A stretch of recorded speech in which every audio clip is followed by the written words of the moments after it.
Usapang mag-partner naman tayo ngayon. Usapang mag-asawa, di ba?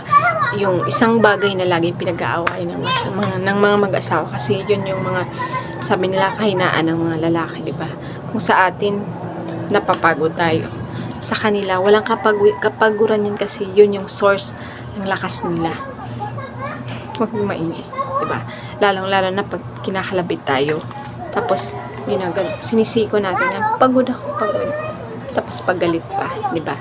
Pero may tamang proseso pala sa ganun para iwas tukso at iwas away.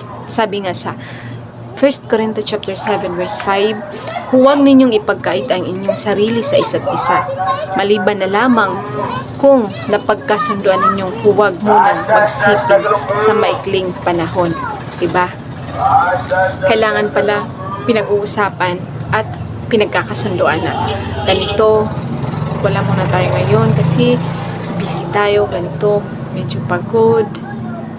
Yung ipapaintindi natin sa kanila ang ating sitwasyon, ang ating kondisyon, 'di ba?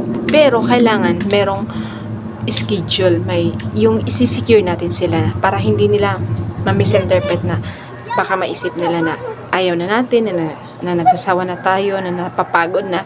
Kailangan lang natin i-schedule. Pero kapag in-schedule natin yun, gagawin talaga natin yun. Kasi parang pangako na rin yun pa sa kanila, security na gagampanan natin yun bilang asawa, di ba? Sabi pa nga, ngunit pagkatapos muli kayong magsiping upang hindi kayo matukso ni Satanas dahil sa hindi na kayo makapagpigil, di ba? Lalong-lalo ang ating mga partner natin, mga lalaki, minsan hindi nakakapagpigil at maraming maaligid na tukso. Talagang matutukso yan kasi kahinaan nila yan.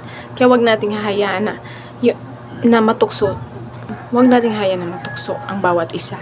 Dapat may schedule at dapat pag-usapan, pagkasunduan at dapat may schedule para nagagampanan ng mabuti. 'Di ba? At naunawa ng bawat isa. Ito ang isang bagay na pinaka-importante bilang mag-asawa na pinagsisimulan ng away kapag hindi napag-usapan ng mabuti.